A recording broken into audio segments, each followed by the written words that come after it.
This is Including You, the new series from Lead at Any Level. Including You features stories from chief diversity officers and other executives who are creating inclusive cultures in their organizations. Our goal is to show what's working in companies just like yours, to give you the tools you need to keep pushing for progress in your own workplace. We want to create belonging and opportunity for everyone, including you.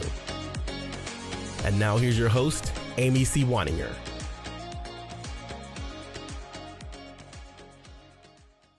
Welcome back to Including You. I'm Amy C. Waninger, the Inclusion Catalyst. My guest today is Kelly Yiadom. She's the Director of Equity, Justice, and Belonging at Westtown Lower and Middle School of Westtown School. Westtown is steadfast in their commitment to developing intelligent, reflective, extraordinarily prepared, and deeply ethical human beings with an expansive and inclusive worldview, and to help them find their passions. Westtown School serves about 700 students from pre-K to grade 12. Kelly's focus is on the lower and middle school divisions. Kelly, welcome to the show. Thank you so much for having me, Amy. I really appreciate it. I am so excited to talk to you because I think I mentioned to you before, I've talked to folks in higher ed, but I believe you're my first guest in the traditional school environment. And the fact that you at a private school that's also partially a boarding school is just fascinating to me. Can you tell me a little bit more, just give me some context around the school environment that you serve? First of all, thank you for having me. And I am completely honored to be your first guest in the K-12 sector. And I'm extremely excited to talk about what's happening at Westtown. Westtown, as you said, is a pre-K to 12 boarding school. And let me clarify, the boarding school is really 9th through 12th grades. It also serves as a day school. So students who opt to be day students may do that. But what's really special about our school is we serve international students. We have students from all over the world that could go anywhere and have chosen Westtown. And I believe that's for many reasons. One, we are a Friends school, so that means we're a Quaker school. We rely heavily on our Quaker values. And as Quakers were many Quakers, not all, but many Quakers were abolitionists.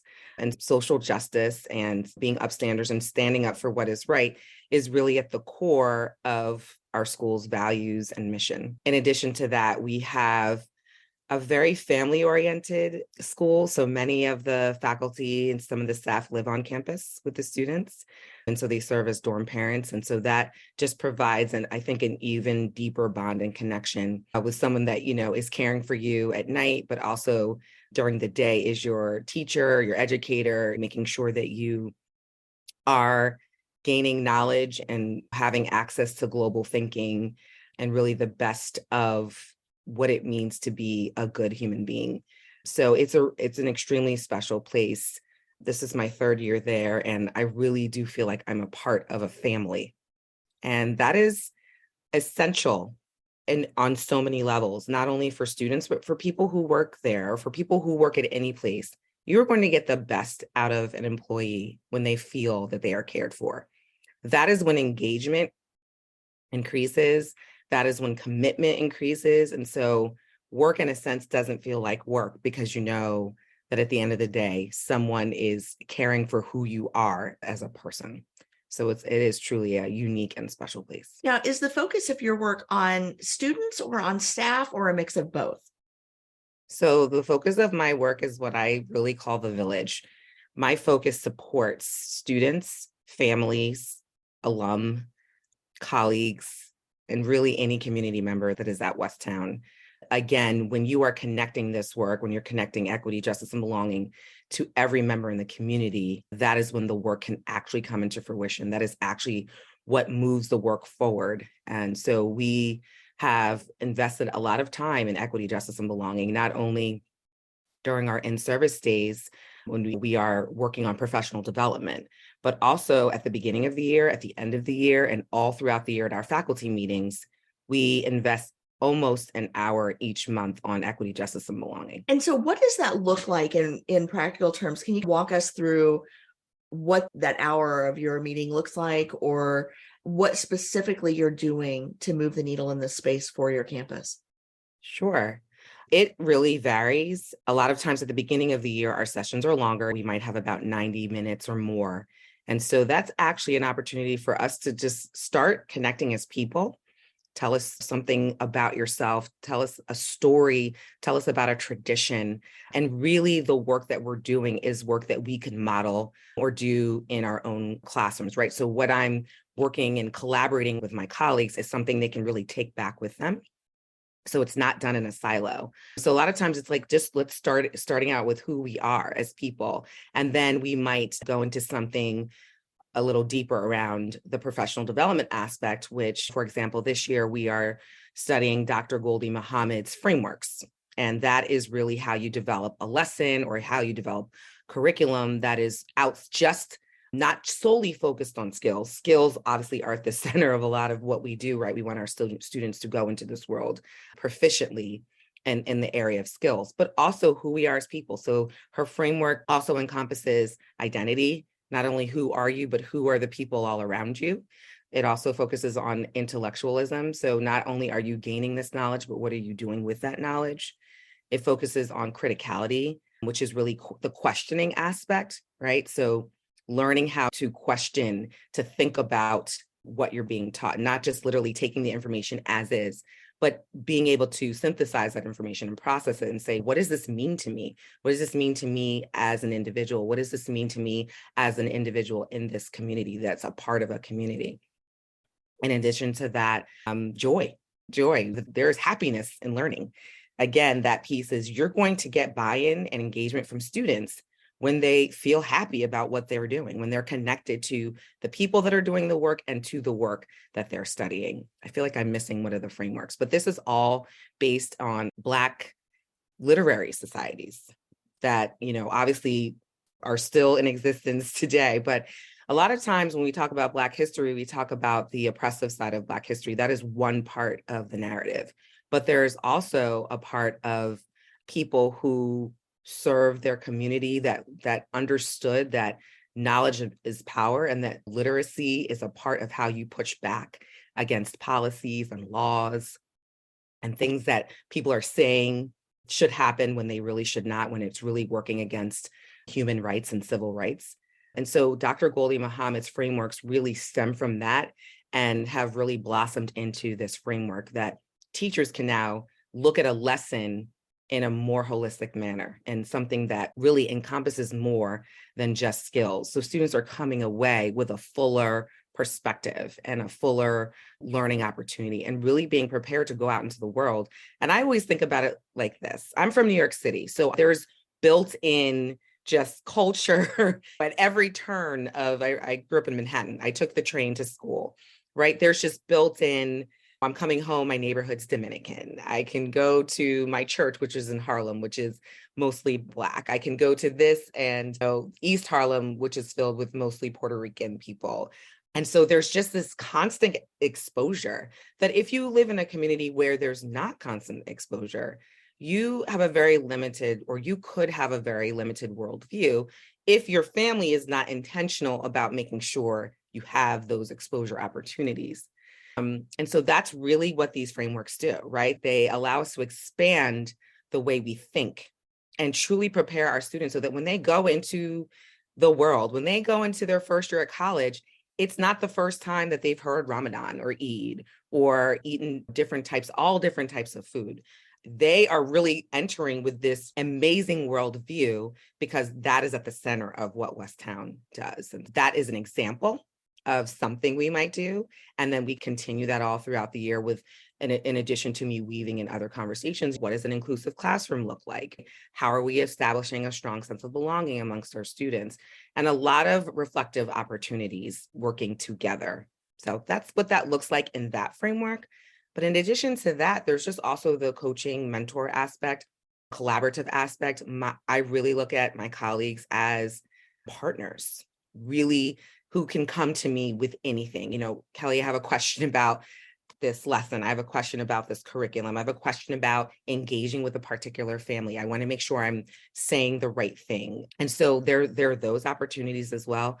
It really is a fluid process that I know benefits our students and our families. There was so much in what you said that I want to just dive in on and ask you follow-up questions about. I want to start with this notion of critical thinking in the classroom, because I think in a lot of classrooms around the country, we're still in a model of memorize and regurgitate.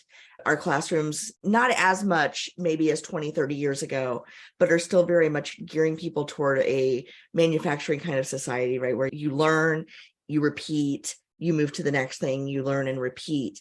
And this notion of critical thinking, not just about the content that you're presenting, but about the content that's missing, the perspectives that might be missing from a body of work, or the people who are left out of the narrative, I think is so critical to teach young children, because that sets them up then for later in life, drawing those connections, connecting those dots, and seeing who's missing from public discourse, whose perspectives are not represented in laws, whose voices are being left out of critical decisions and why. And then I think there was even an activism component in that, what you were saying around the intellectualism, not just what do you know, but what are you going to do with what you know?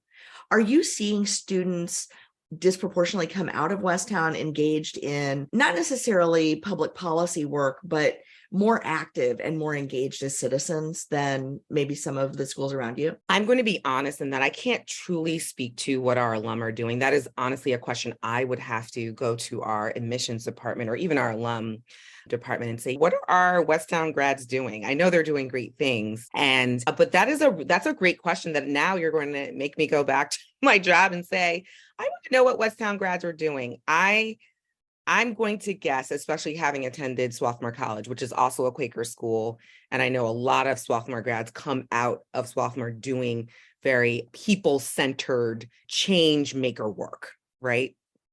So I believe that is what's happening as well with our Westtown grads, only because I know what's happening all along the years. It only behooves students to say, when I go out into this world, I go out into this world to leave it better than it was. But you're going to make me now do some homework. I don't know whether to say I'm sorry or you're welcome. No, listen, it's good to be knowledgeable. And I think that's a great question. What I can speak to is what our students are doing now and what our students are empowered to do. I think that's really at the center of this is our students are empowered from like the littlest ones all the way up into the seniors to make change. And for example, we have a student that said, I want to see more Asian representation in our curriculum and in our conversations and on our walls. And she and her mother, we've been on a quest to see what this looks like, right? So just yesterday, I walked into the lower school building and I smelled this amazing smell of dumplings being prepared with the second graders. And this was something that this fourth grade student brought to our principal and said, listen, I want to see more of me. I want more mirrors of Asian culture for me. I don't want to feel like I'm not being seen. And so that is something she felt empowered to do, to know she can go somewhere and make that shift. I know her teacher, in addition to that, did an author study with Grace Lynn to really highlight the power of voices around Asian culture. And so there's just this constant movement and shift in making sure that there are mirrors and windows for our students. We had a student reach out and say, I want our community to be more diligent about recycling, right? We aren't recycling properly. And so literally reached out to the teachers, no hesitation. Hey, can I set up a meeting with you? I'd love to come to the middle school and help. I believe this is a ninth grader. I'd like to come to the middle school and really talk to the teachers and the students about how they can be better stewards of recycling, right? And that again is in our Quaker values. We believe in sustainability. We believe in protecting our earth. So the fact that students are constantly at the helm of change right here in their school only creates that mindset to go out into the world to do that same thing. And that's just like a snippet of what's happening. I run a social justice group, and these students have all selected issues about which they're passionate. These are middle schoolers. And so some students are talking about racism connected to police brutality. Some students are talking about homelessness, but specifically connected to homelessness and disabilities. We have students talking about climate change and what that means. But not only have they done their research, they are also putting together like a call to action. So they are basically preparing something for their peers to do in order to enact this change. And so they've done their research, and now they're going to put together either they're going to do an interview, a panel discussion, or a news report. We'll film them, and then we'll put that out into the middle school. We have a lobby with a TV where that can be played, but we also have these video periods where students will be able to see the work of their peers. So this is constant. I see a need and I can do something. I'm empowered in this space to do something about it. It is truly incredible. This makes me want to go back to school. I'm just like, I can't imagine having that experience as a child. I was raised, take up a little space, less than that, a little bit less than that. And the fact that you've got a fourth grade girl coming to you and saying, no, I want to be in all these spaces, and just pushing out and making space for herself and for others to see her and her culture represented is incredible. And then this notion that that these kids can bring forth ideas and create change and are encouraged to do so, and not told to sit down and be quiet or told to wait their turn, or that it's not their problem. This is incredible society changing work you're doing. And Amy, I really want to lift up that it's work we are doing. I can only do this with the community that surrounds me, right? What I'm sharing with you is a small, as you're saying, I'm like, oh, I have to talk about my colleague who went to a workshop this summer on learning about the Lenni Lenape and not only the culture, but their language.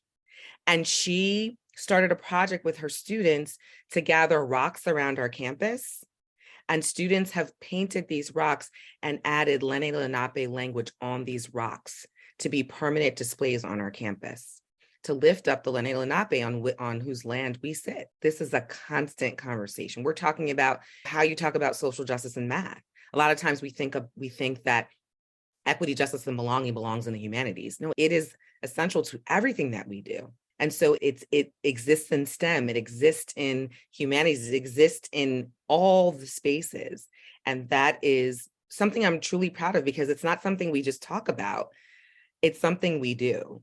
And I'll give you another example. A lot of times like I said, I'm in collaboration with a lot of different departments. I work with our admissions committee, and every now and then I'll get a note or a thank you from a prospective family. And it is always, oh my goodness, I can't believe what I saw on these walls. I saw during Hispanic Heritage Month, the Hispanic faculty and staff being represented and celebrated on the walls, right? For Dia de los Muertos, I saw an ofrenda, right? Celebrating ancestors, right? This is constantly happening. We had prospective parents who were told about the school from another set of parents who walked in and were almost at tears because of the Lunar New Year decorations that they saw. Our parents came in and literally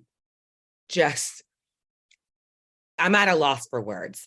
Our lobby has lanterns and a lion and oranges for good luck and all the symbols and traditions of the Lunar New Year. And these parents were like, oh my goodness, what they told us is real. This is real.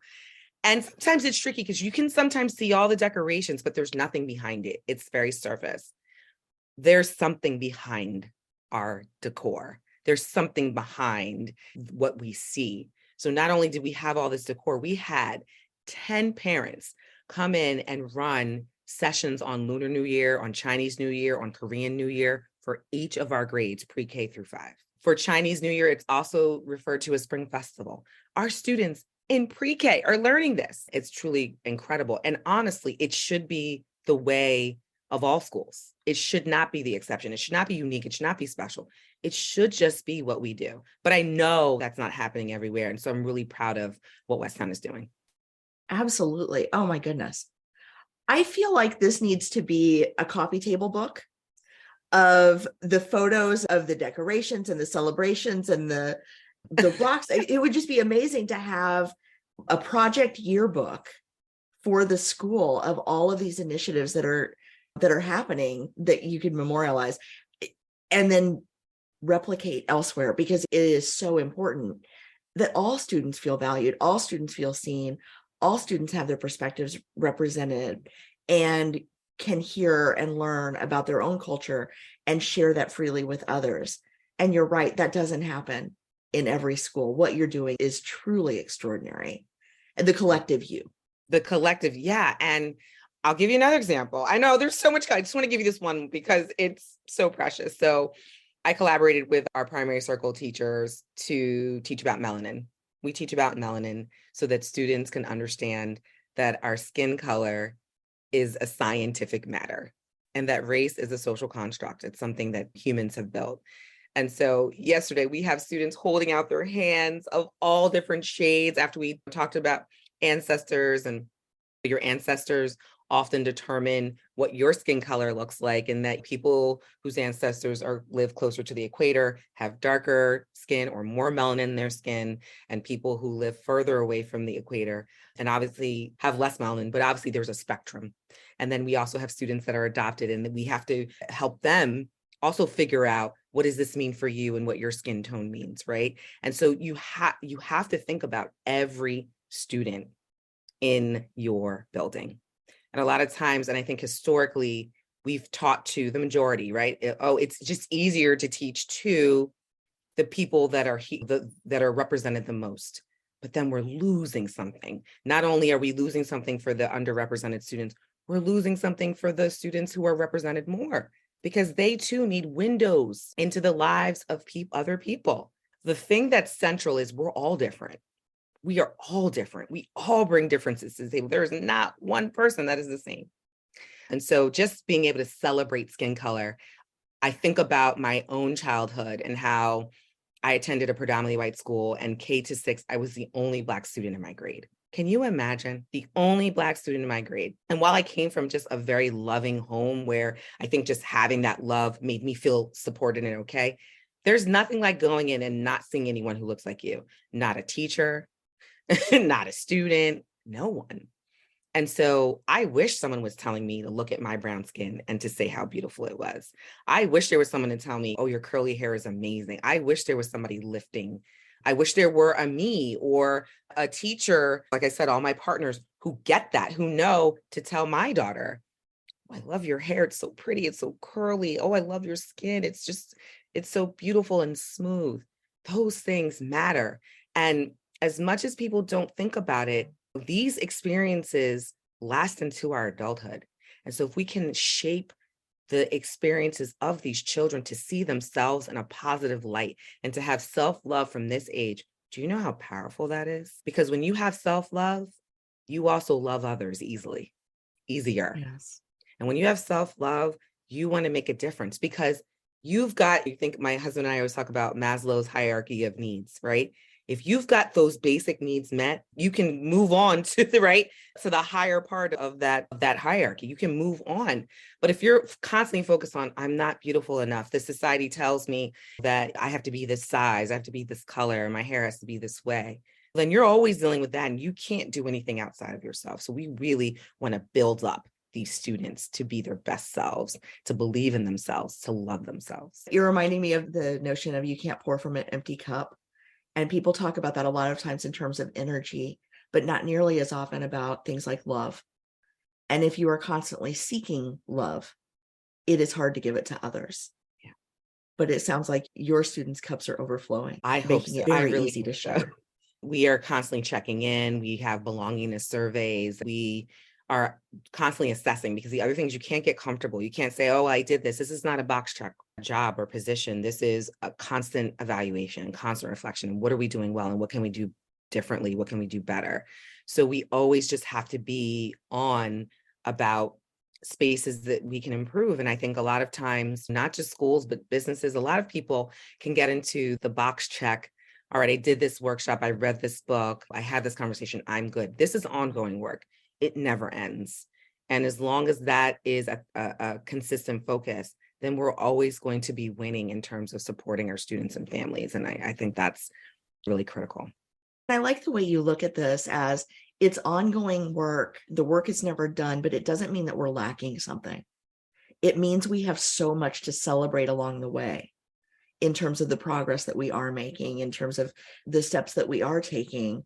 And the ongoing work allows us to celebrate even more. Absolutely. Think about it like any habit that we build. If you decide that you want to go to the gym and, you want to be fit in a particular way, right? You don't get to the place you want to be and say, okay, I'm done working out now. You maintain, you keep working out, you change it. You're constantly assessing what you need to do. And I attribute that to anything.